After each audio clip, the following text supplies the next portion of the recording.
There are many different spiritual systems in the world that have different types of initiation programs that a person goes through. And the Rosicrucian system is one that's been very influential in the West, but actually is sometimes hard to get information about what their actual system of development is. Some of the classical depictions of initiation processes coming from European alchemy and from the Rosicrucian tradition. And these often present in an allegorical form the different types of stages one goes through for spiritual development. The Rosicrucian tradition is one of the most recent of the great traditions on the planet. If you go back to the Vedic tradition in India, Tibetan tradition, etc., many others, they're very ancient. But the Rosicrucian tradition really only broke the surface in human history in the 1600s. The Rosicrucian organization wasn't connected to any one authoritative teacher, and it wasn't connected to any particular type of control structure. There was no institution for it. It was really a very free and independent path of modern initiation. What do we actually mean by initiation or an initiate? Because the terms are used very generally in modern metaphysical circles. But if you look at people that are being presented as initiates, they are often extremely different. One technical part of this is actually the structure of their consciousness, and the structure of their subtle bodies can be quite different from one to another, although they're being presented as initiates within different systems. So one of the discernment points that we have within the Rosicrucian system is that there are three different aspects of initiation or becoming an initiate.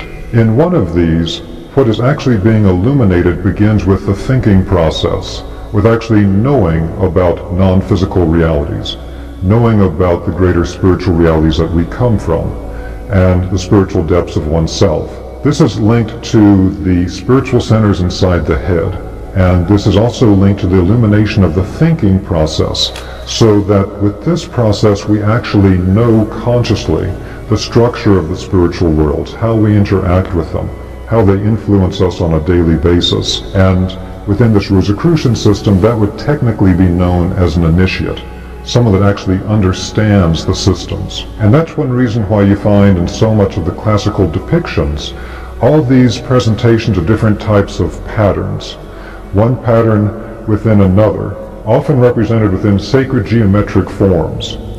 And within Western Europe, often sacred geometric forms that hold inside of them Hebrew letters that are a representation of certain states of consciousness, spiritual beings, things of that kind. This is because in this path of illumination, we find that everything is a thought form from the mind of God, and all those thought forms have a pattern to them. And the current term that we use for understanding those patterns is sacred geometry. So sacred geometry is a universal science for understanding the patterns of creation at every level, whether it's how the different spirituals are constructed, or different ranks of spiritual beings and their consciousness, or the different subtle bodies of a human being. And so no matter what tradition you study with, they will work with sacred geometry, because the sacred geometry at the highest level is a pure packed thought form from the mind of God that shows you the pure pattern of everything that's manifested from it. Now the next level is that of the clairvoyant. And from one perspective, we could say this is linked to the illumination of the heart and the feeling life. The Rosicrucians talk about a process within an initiation in which at a certain point, when the heart becomes open and unarmored, and we cultivate this feeling of unconditional love, there's an ignition of a kind of spiritual spark within the heart. And what happens then is that they describe it as an etheric rose light arises from the heart and moves up to what's commonly called the third eye center. And with that rose etheric stream, it enters into the centers in the head, that area that is technically at the third ventricle of the brain and was known as the cave of Brahma in the Indian teachings. This is a particular area that's open in the head that has a space between the pineal and pituitary glands, and as this space becomes illuminated, it leads to direct spiritual vision. The clairvoyant can actually perceive non-physical realities. The third aspect here is that there's also the cultivation of action or of the will, and this is linked to the belly, or what in Japan they call the hara, or in Chinese alchemy they call the lower dantian. And through the action or willing form of illumination, one is able to take action esoterically. You're able to actually use non-physical realities to change things on the physical plane. The most extreme form of this, we have things like actual physical alchemy and a transmutation of one physical substance to another. But this is usually attained after going through multiple steps of being able to transform something that is less dense, and that is normally etheric energy fields. So the actual vibrational transformation of energy fields, energy healing, things of that kind, is something that you find very strongly on this path. So the person that can actually transform things using spiritual forces is referred to as the adept. There's a reason why we're emphasizing the head, the heart, and the hara. When you study classical spiritual text, you find that they divide up the aspects of the human being into different types of forces. So the actual consciousness of the human being is often referred to as the astral body, and it's related to what's often called the spiritual plane of the astral plane. Within the Rosicrucian work, you find at a certain point that the consciousness body of the human being has three centers that can be worked on and awakened. And those three centers are around the head, the heart, and the hara. And this is really a universal teaching. If you study with the Buddhists, they'll talk about the thought, speech, and action. If you study with Sufis, they'll talk about the head, the heart, and the hands. All these different traditions are working with the same concept. If you study Chinese medicine or Chinese internal alchemy like Qigong, you'll know that they have the upper, middle, and lower Dantian. They refer to these as elixir fields, because when we understand what these actually are energetically, they are a kind of spiritual elixir field that we can work in and illuminate the forces of.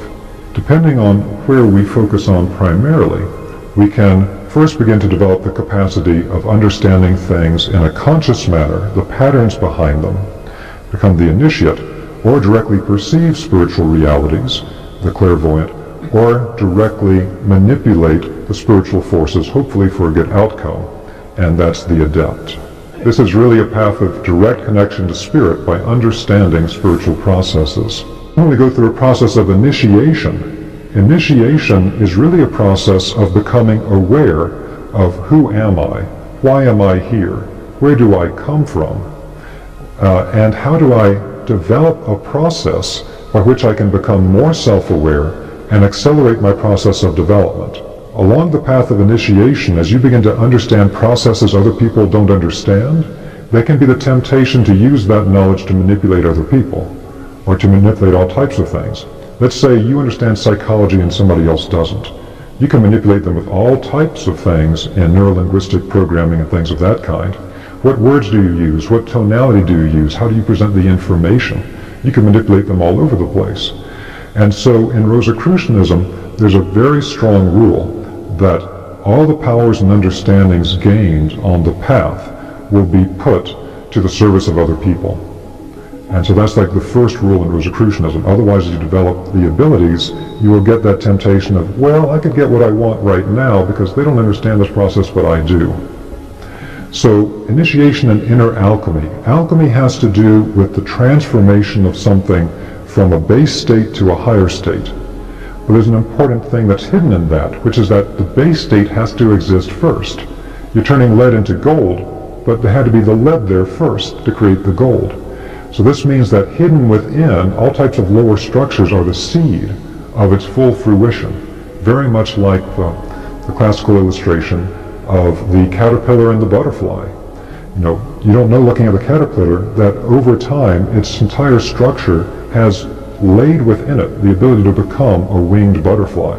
But it's the exact same thing in the human being, which is why they depicted the higher spiritual bodies of the human being as always being with wings, traveling through the spiritual worlds.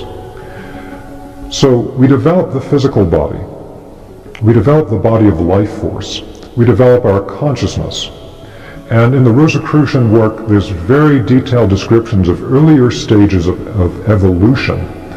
And it relates to things like Eastern teachings about the great Manvantaras, stages of planetary evolution, in which all these things were laid down at an earlier time. But then we come to the point of developing our self-awareness, the I am presence.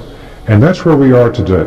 human beings have developed this, and now we're at this critical point of developing the I am self-awareness, which the Rosicrucians see as being the true message of Christianity.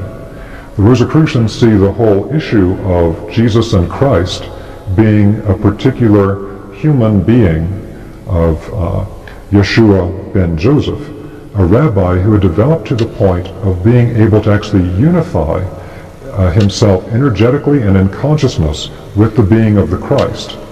Now, who is the Christ? It's related to what I referred to before in the Zoroastrian tradition with the Ahura Mazda, the aura of the sun, and the classical tradition of the sun god. Because it was understood in the ancient traditions this was not something pagan, in the detrimental way we use that term sometimes today in the West, but rather this had to do with the whole way that God manifests in the world. And so if we look at our local system, the solar system, everything moves around the sun. And the sun is the inexhaustible source of life in the solar system. It is light and it is heat. Without that light and heat, we would have no life here. And it was understood that if you actually literally look into the energetic aura of the sun, there are spiritual beings of such a high nature that it would be very difficult for them to manifest into denser bodies. They need something of that level to match their own nature. And this is connected to certain of the spiritual hierarchies and to the Christ being. So when they tried to understand this whole mystery of what is the Christ in early Christian centuries, there was a wonderful text written by one of the great early church fathers in Egypt, whose name was Origen. And Origen wrote a book called On First Principles. And in the book On First Principles, he gives a very simple and beautiful description of how can we understand what the Christ being is.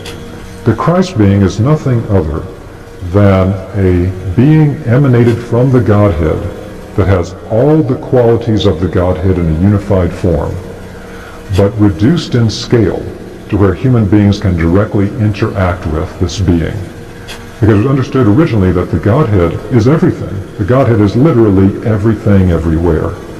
But you take those qualities and you create a being that has that at the macrocosmic level, and that was understood to be the Christ being. And then the human being was actually the microcosm of that emanated Godhead. We are the crown of creation, etc. And so what this means in the early Christian centuries is they understood the Christ as being of the exact same nature as the human being. The Christ is almost a kind of oversoul of all human beings at the macrocosmic level. We all connect to the Christ being. And one of the things that Rosicrucians lament is that this impulse came in from lower states of consciousness trying to understand the teachings in Christianity that then somehow make Christianity something that was a separate sect, separate from other sects, which was not the initial concept. The initial concept is that the Christ being is the actual higher consciousness aspect that is a living being at a higher macrocosmic level that every human being is connected to. It's not something for one particular set-aside group of people. Some might be more conscious of it than others, but from the perspective of a Rosicrucian, you can find people that are more deeply connected to Christ than someone that says they're Christian, who are Buddhist, Hindus, whatever. It has to do with their illumination of consciousness and what they're resonant with. And so it's a thing of this actual manifestation of the Godhead at a higher level that has all the qualities of the Godhead so we can interact with it, reduced in scale. This I am self-awareness is something that is related to the entire Christ mystery, building through the Jewish text and then into the esoteric Christian text. So again, the 7 I am sayings of the book of John are understood by the Rosicrucians not to be that you have to pledge some type of loyalty to Jesus Christ as a kind of master in order to not be tortured or to die forever, but rather it's a matter of the I am is the way and the light. The I am is the resurrection and the life. That it's that spark of the divine inside of us that's of the exact same nature as the Christ being. There is no separation between them. They're both emanation from the same ocean of fire. That's the consciousness of God. That's the essence of all of this. And that's the stage we're at today. So the Rosicrucians see this as the point we're at where we have to illuminate our awareness, to actually illuminate that spark. Now, we've gone through a process where actually we have become more and more individualized. And when we actually pass through this stage at a higher level, we first become more deeply self-aware, but then we actually become aware in a transpersonal way. So not all of ourselves is so focused. But first it starts with focus on the self. Now the inner alchemy of this is that once we have developed that fire, and this is represented in the esoteric Christian tradition as the flame above the head of the disciples at Pentecost. It's a literal flame that ignites a spiritual structure that moves in a vertical axis through the human body. And at this energy center above the human head, it illuminates to be the center of the Holy Spirit and its ignition into higher consciousness. This is a particular way it can be presented in the Western understanding. So as we develop that aspect of ourselves that's of the same nature as the Christ, same nature as the Godhead, can now illuminate with light and transform with the fire the lower bodies. That means that then we can train our I am spiritual self-awareness to actually transform our consciousness to a higher level. It's an alchemical transformation of the consciousness to become something different, of a higher nature. And it can then transform our entire body of life force, the entire etheric body, chi, ki, prana, to a higher level. And then it can actually transform the physical body. That's what in esoteric Christianity is referred to as the resurrection body of the Christ after the crucifixion, and sometimes in the esoteric text is referred to as the phantom body. To first start to analyze our own internal life, we have to be aware of what am I thinking, what am I feeling, what am I doing? Because most of the time we're completely unconscious. These are the kind of things that you find in many traditions, like in the work of Gurdjieff. If you look at the foundations of Gurdjieff's work, he talks about the fact that the terror of the situation, in his terms, is that the whole human race is asleep. We think we're awake and we're walking around in the world, but we're still fast asleep, and we just keep playing out the same reactive psychological patterns again and again and again. So we have to go through a process that he calls waking up and becoming self-aware.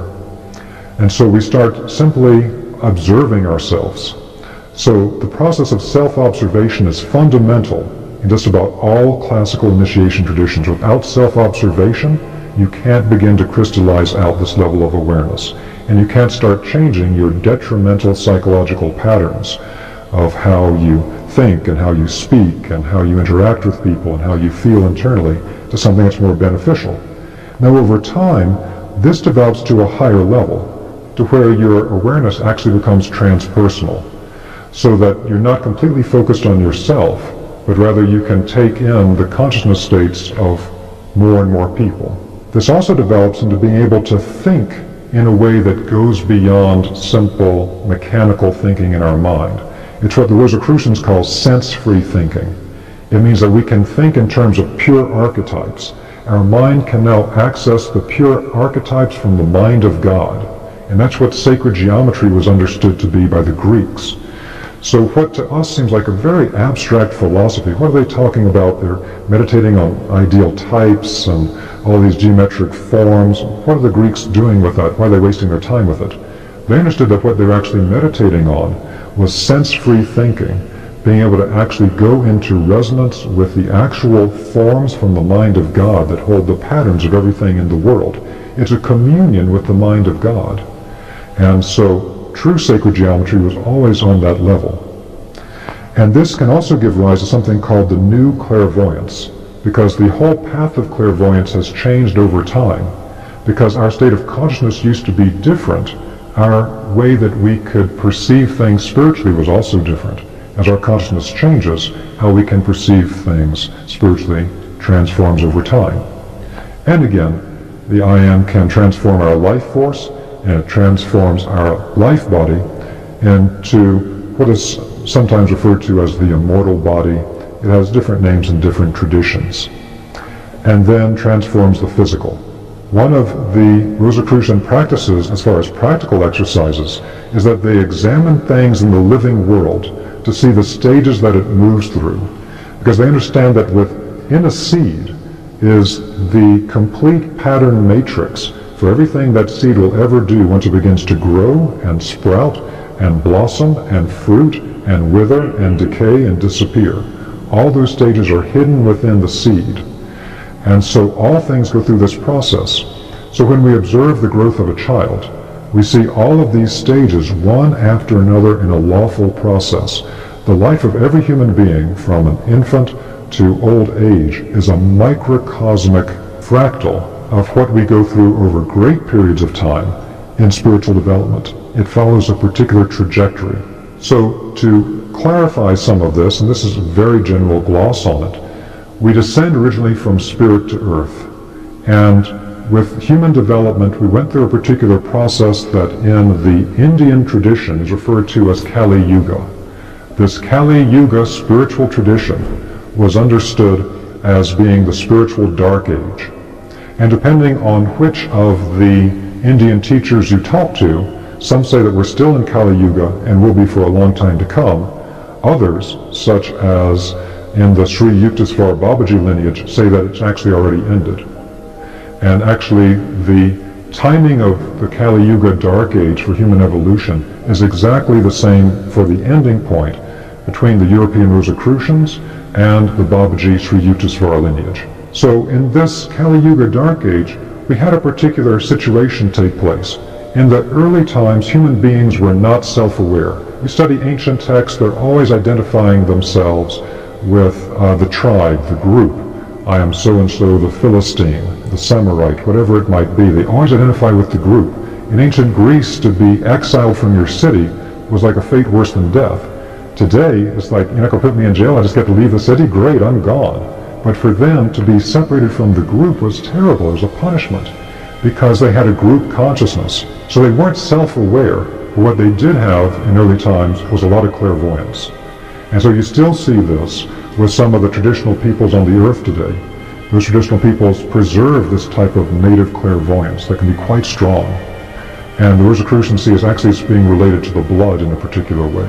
What happens over time is that as we become more self-aware, we're not fully self-aware, but we're moving toward it. We're becoming more individual in our self-awareness. This leads to what the great teachers in ancient India referred to as the Kali Yuga Dark Age, because literally the clairvoyance is going dark. The people in India are losing their clairvoyant faculties, and we can no longer directly see spirit. And so there's a kind of a panic that you can see in some of these old texts that leads to the teaching of, well, the physical world's an illusion. You're about to get stranded here. This is actually a place of suffering. So get off the cycle of karma and reincarnation, off the suffering, and just go back to the spiritual world, to nirvana permanently. But it was not understood the complete sequence of this, at least the way the Rosicrucians see it. So human beings began to more and more lose the ability to clairvoyantly perceive the world around them, but they developed the ability to think in a logical, linear way, and to think of themselves as more of a separate individual being. This develops over time until we reach a kind of a low point of this that is the nadir point that the Rosicrucians see as what happened around the time of the incarnation of the Christ being within Jesus of Nazareth. That is a human being attaining the state that creates the template for the rest of humanity to actually unite with the Christ being and develop that state of awareness. And so there's actually two different movements happening here simultaneously. There's an ascending movement and a descending movement. Our capacity for developing higher consciousness is going up at the same time as, in a way, we're contracting into more and more of an individual contracted state. So at the time that we become the most individual, the most separated, the difficulty of that is we lose perception of the spiritual world, and we lose a sense of connection to everything that is. The benefit of it is that it sharpens our self-awareness. It sharpens our ability to think and to be conscious in a particular way that could only happen this way.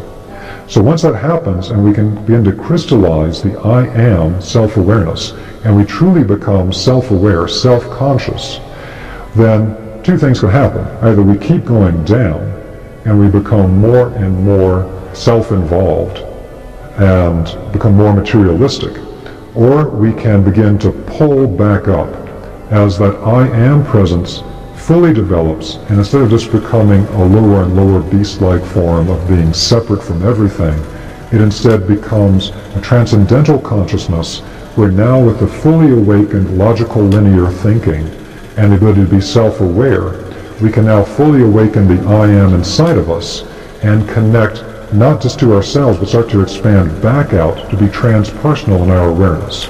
Now that I am self-awareness can begin to transform our consciousness. So our detrimental thinking patterns, where we think very negatively, and we ascribe all types of angry and negative types of aspects to the people around us and to the things of the world around us, we can begin to transform that and illuminate it. Again, then we transform the life body and transform the physical body. And the idea is that once you can awaken that I am inside through certain processes, then the task is to connect directly to spirit and not have to do it through connecting through another human being that'll then connect you to spirit. And so what this is meant to do is it illuminates the thinking. Again, not as just a type of intellectual activity, but to where the intellect